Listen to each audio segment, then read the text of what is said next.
قال الله تبارك وتعالى في كتابه المجيد وقوله الحق تعلم ما في نفسي ولا أعلم ما في نفسك صلوات بعض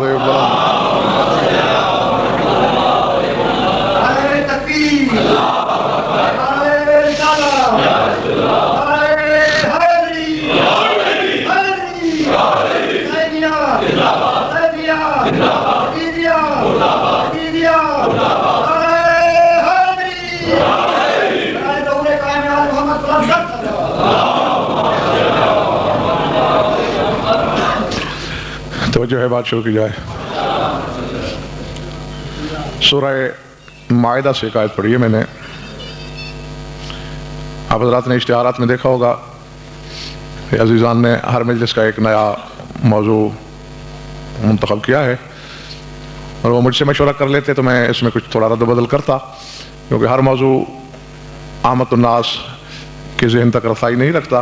بہرکیف اب انہوں نے جو کر لیا سو کر لیا، یہاں تک کہ تنویر نقوی کل لاہور میں مجھ سے ملے، انہوں نے مجھے بتایا کہ آج کا موضوع آپ کا عزت نفس ہے، لیکن یہاں آ کے پتہ چلا کہ وہ معرفت نفس ہے۔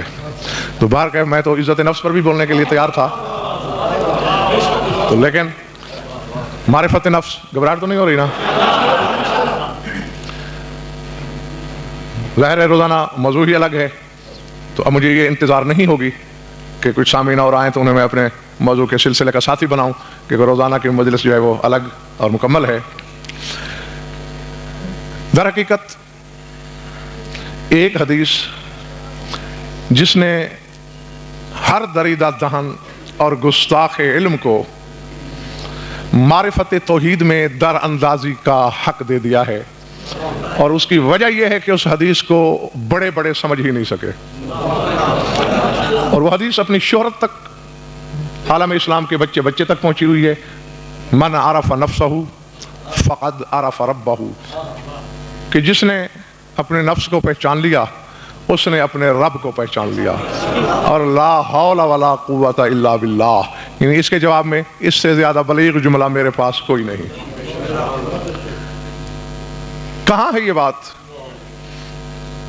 یہ تو میرے سامنے صاحبان علم کا مجمع ہوتا، سارے کے سارے علماء ہوتے، تو پھر میں ان کے ساتھ اس پر بات کرتا کہ کس معیار سے آپ نے یہ سمجھ لیا ہے کہ اپنے نفس کو پہچاننے کے بعد اللہ سمجھ میں آ جاتا ہے۔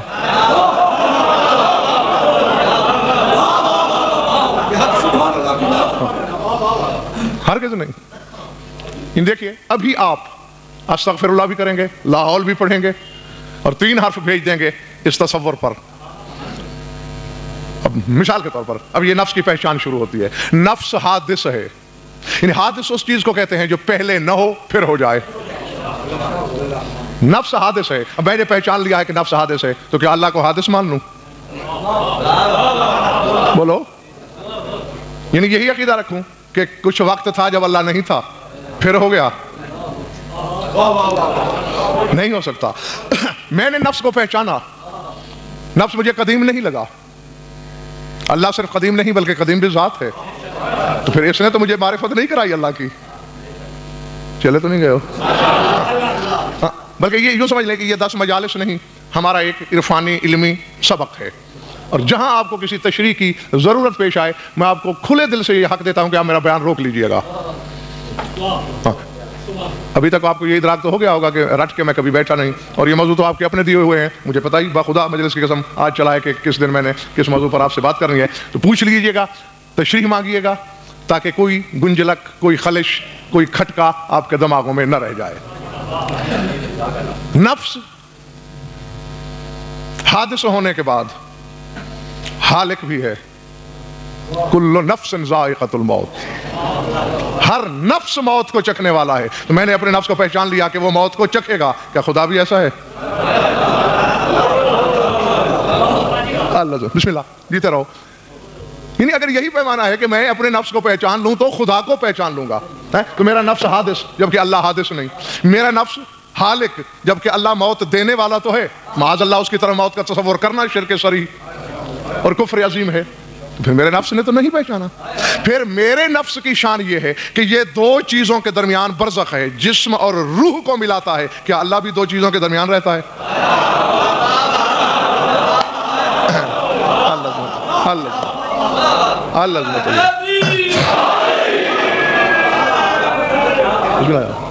ہاں, تو اب آپ کے چہرے بتا رہے ہیں کہ آپ سب نے اس نظریے کی نفی کر دی ہے کہ ہم اپنے نفس کو لاکھ پہچانے, توحید سے دور تو لے جاتا ہے, اس کے قریب نہیں کرتا.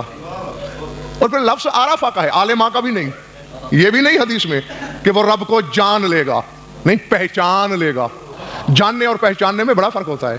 ایک بندے نے میرا نام سن رکھا ہے, وہ جانتا تو ہے کہ کوئی غضنفر ہے, مگر مجھے پہچانتا نہیں. اللہ, سمجھ آگئی بات؟ اور یہاں بات جاننے کی نہیں ہو رہی, پہچاننے کی ہو رہی ہے. اور ذرا جاگیے گا, اور سورہ مائدہ سے جو میں نے آیت پڑھی تھی, یہ کسی عامی کا قول نہیں, کسی جاہل کا کلمہ نہیں, کسی عالم کی گفتگو نہیں. عیسیٰ جیسا اولو العزم پیغمبر اللہ سے کہہ رہا ہے. اب ذہن میں رکھیے, جاننا اور ہے, پہچاننا اور ہے. جاننا پستی ہے, پہچاننا بلندی ہے. اور عیسیٰ اللہ سے کہہ رہا ہے تعلم ما فی نفسی ولا اعلم ما فی نفسک, تو جانتا ہے میرے نفس میں کیا ہے, میں نہیں جانتا تیرے نفس میں کیا ہے. اللہ اکبر, اللہ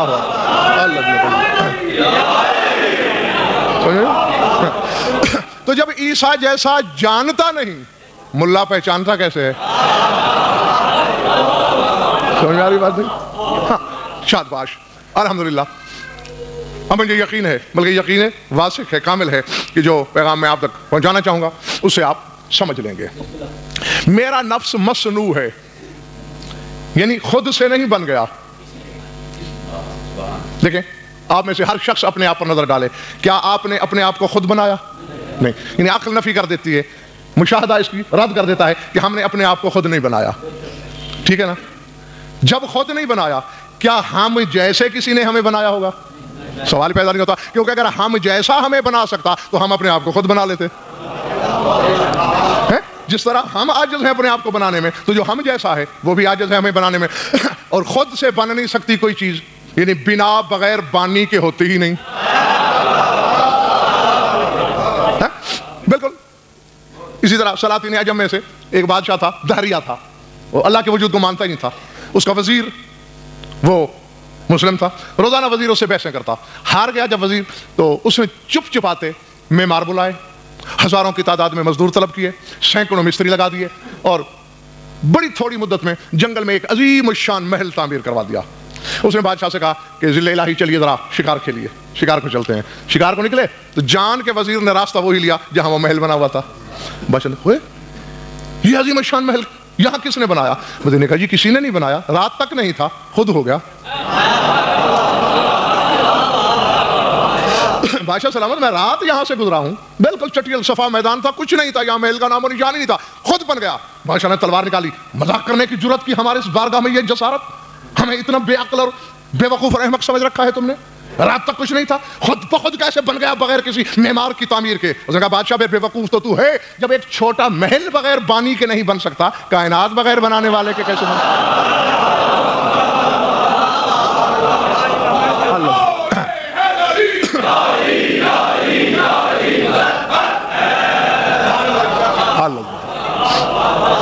سمجھ میں آ گئی بات دوستو جی؟ تو اس لیے میں نے عرض کیا کہ ہمارا نفس مصنوع ہے, تو کیا اللہ بھی ایسے ہے؟ یعنی اگر اللہ مصنوع ہے تو پھر اس کا سانے ڈھونڈنا پڑے گا کہ جس نے اس کو بنایا ہوگا, جبکہ ایسا نہیں. یعنی اب تک کی بات میں نتائج کیا ہے ہمارے سامنے؟ ہمارا نفس حادث, خدا ایسا نہیں. ہمارا نفس حالق, خدا ایسا نہیں. ہمارا نفس رابطہ اور برزخ, خدا ایسا نہیں.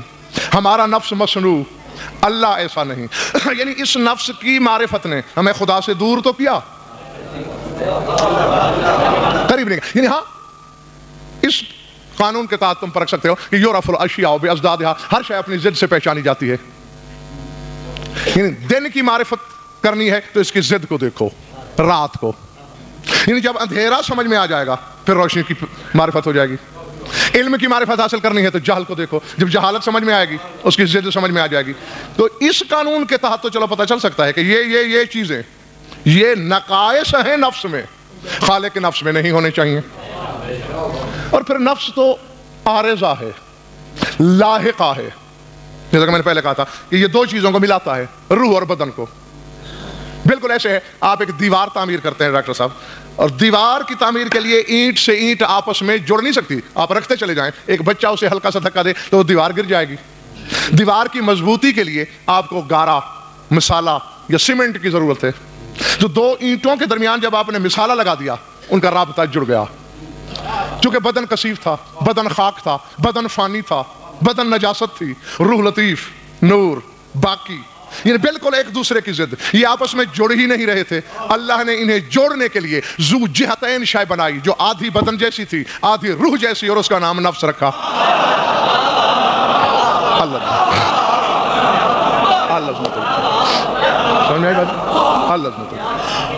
وہ آدھا روح جیسا ہے، آدھا بدن جیسا ہے، اور دونوں اپنے اپنے مقام پر مطمئن اور خوش ہیں۔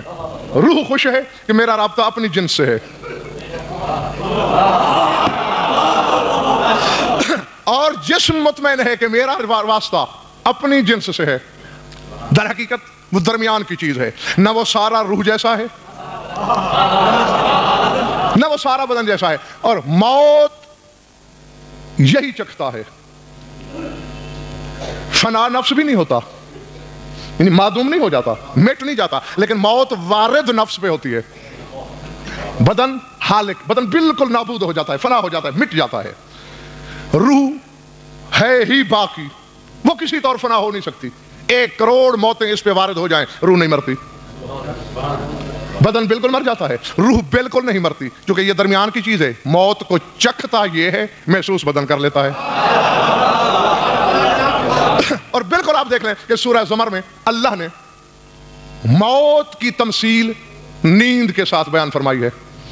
اللہ یتوفی الانفس حین موتها واللتی لم تمت فی منامها فیمسک التی قضى اجلها ویرسل الاخری۔ اللہ فرماتے ہیں وہی تو اللہ ہے جو تمام نفسوں کو موت دیتا ہے۔ یعنی پورے قرآن میں آپ کو ایک آیت نہیں ملے گی جہاں اللہ نے کہا ہو کہ اللہ روحوں کو موت دیتا ہے۔ جی بسم اللہ، روح کی موت کی کوئی آیت ہے ہی نہیں، نہ کوئی حدیث ہے، کوئی قول نہیں ملے گا آپ کو۔ اللہ یتوفی الانفس، اللہ نفوس کو موت دیتا ہے۔ اور آگے دیکھیے واللتی لم تمت فی منامہا، فرمایا جس کی موت نہیں آتی انہیں نیند میں موت دے دیتا ہے۔ جی یعنی نیند کو موت کی تمثیل قرار دیا گیا۔ اب جاگیے، آپ کو ایک ہی جملے میں موت کا فلسفہ سمجھا دینا چاہتا ہوں۔ یعنی قرآن نے نیند اور موت کو برابر سمجھا۔ اب گھبرانے کی ضرورت نہیں کہ موت جی بڑی خوفناک چیز ہے، بس فرق اتنا ہے۔ نیندیں ڈاکٹر صاحب آپ اس بات کو جلدی سمجھیں گے، نیندیں 2 قسم کی ہوتی ہیں، ایک صحت مند کی، ایک بیمار کی۔ صحت مند نیند میں لطف لیتا ہے،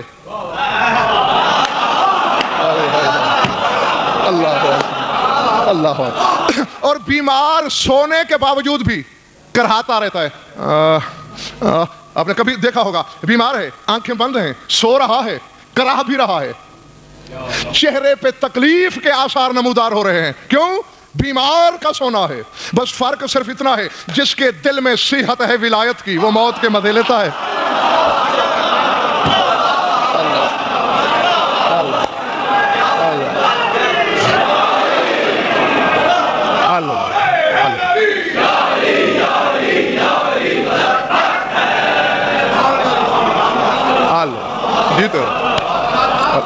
بسم اللہ الرحمن، سمجھ میں آگے بات چلیں؟ اور دیکھ لیجئے قرآن میں یہی تصور ہے، وَفِي قُلُوبِهِمْ مَرَضٌ۔ اللہ فرماتا ہے کچھ لوگ ایسے ہیں جن کے جسم صحت مند ہیں لیکن ان کے دل بیمار ہیں۔ تو وہ دلوں کی بیماری کیا ہے؟ یعنی جس دل میں ولایت نہیں ہے، وہ چاہے جتنا صحت مند، قوی، توانا اور طاقتور کیوں نہ ہو، وہ نگاہ کبریائی میں مریض ہے۔ تو بس جس طرح مریض نیند میں تکلیف محسوس کرتا ہے، تو جو عدم ولایت کا مریض ہے اس کے لیے موت شکنجہ ہے، اور جو ولایت کی دوا اپنے پاس رکھتا ہے اسے موت میں بھی لطف محسوس ہوتا ہے۔ اور اسی لیے آپ دیکھ لو قرآن میں دونوں ہی موتوں کا ذکر موجود ہے، وَالنَّاشِطَاتِ نَشْطًا وَالنَّازِعَاتِ غَرْقًا، سورہ نازعات ہے۔ میں نے جان کے الٹ دیا ہے پہلے والی آیت کو بعد میں اور بعد والی کو پہلے پڑھا ہے۔ یعنی اللہ فرماتا ہے قسم ہے ان فرشتوں کی بس آیت یوں شروع ہوتی ہے والنازعات غرقا والناشطات نشطا. فرمایا قسم ہے ان فرشتوں کی جو یوں ڈوب کے روح نکالتے ہیں کہ مرنے والے کا جوڑ جوڑ ٹوٹ جاتا ہے. والناشطات نشطا, اور قسم ہے ان فرشتوں کی جو اس لطف سے روح نکالتے ہیں کہ مرنے والا نشاط محسوس کرتا ہے.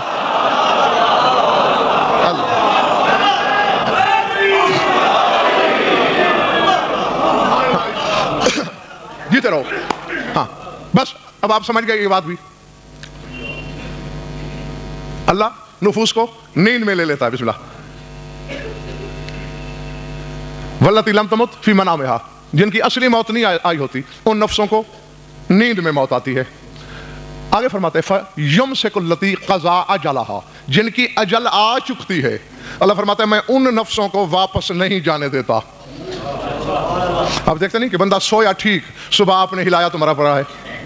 اسی کی طرف اشارہ ہے. فَيُمْسِكُ الَّتِي قَضَىٰ أَجَلَهَا, فرمایا جس کی قضا, جس کی اجل آ چکی ہوتی ہے اس کے نفس کو روک لیتا ہوں. وَيُرْسِلُ الْأُخْرَىٰ, باقیوں کو واپس بھیج دیتا ہوں. اب یہ آیت اشارہ کرتی ہے کہ نفسیں زمین پر نہیں رہتی نیند میں, ورنہ اللہ یہ نہ کہتا کہ جن کی موت آ چکتی ہے انہیں روک لیتا ہوں. وَيُرْسِلُ الْأُخْرَىٰ, اور باقی کو ارسال کر دیتا ہوں, باقیوں کو بھیج دیتا ہوں. اور بالکل بے نہیں, خود امیر کائنات نے اس آیت کی تشریح میں فرمایا ہے, جاگنا جہاں بھی بیٹھے ہو, فرمایا اذا نام العبد عرجت نفسہ الی السماء ان قضى اللہ اجلها اجابت الروح النفس, جاگنا, والا اجابت النفس الروح. فرمایا جب بھی بندہ زمین پہ سوتا ہے, عرجت نفسہ الی السماء, نفس آسمان پہ چلا جاتا ہے. تھک تو نہیں گئے دوست؟ کہاں جاتا ہے نفس؟ آسمان پہ. ان قضى اللہ اجلہ, اگر اللہ کسی کی موت کا فیصلہ کر لیتا ہے تو پھر کیا ہے؟ اجابت روح النفس, روح زمین کی طرف دیکھ کے روح کو نفس آواز دیتا ہے, نفس کی طرف چلی جاتی ہے روح. یعنی آسمان پہ نفس پہلے ہوتا ہے, وہ روح کو بلاتا ہے, روح بعد میں چلی جاتی ہے. اور اگر موت نہیں آئی ہوتی, اب مثال کے طور پر چیونٹی آپ کے بستر پہ چڑھی, اس نے کان کے قریب کاٹا, نفس آپ کا آسمان پہ ہے. اب کیا ہے؟ اجابت نفس روح, امیر کائنات فرماتے ہیں. اب ادھر چیونٹی نے کاٹا, حالانکہ روح میں طاقت تھی اس کو دفع کرنے کی, لیکن روح نے چیونٹی کو دفع نہیں کیا. زمین پہ بیٹھی ہوئی روح نے آسمان پہ بیٹھے ہوئے نفس کو آواز دی, کوئی میرے بدن کو تکلیف دے رہا ہے.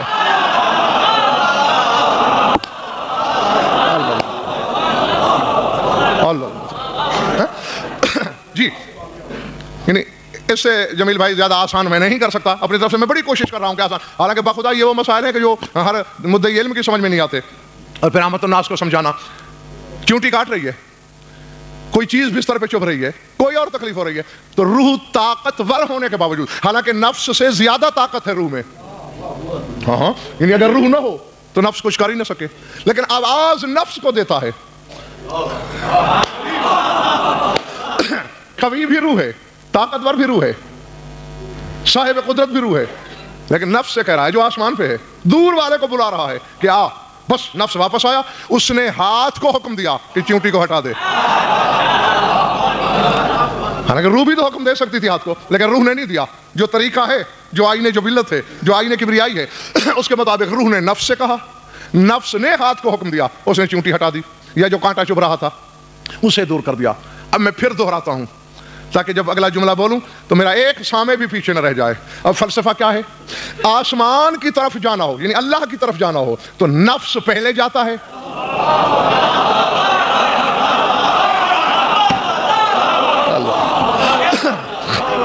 روح بعد میں جاتی ہے. اور بدن کو کوئی گزند, کوئی نقصان, کوئی تکلیف پہنچ رہی ہو تو روح صاحب قدرت ہونے کے باوجود آواز نفس کو دیتی ہے. اب میں 10 اشرے پڑھوں تو نتیجہ یہی ہے, اور یہی سمجھ لو تو نتیجہ یہی ہے. پوری کائنات میں علم کے گھوڑے دوڑاؤ, روح اللہ محمد نفس اللہ علی.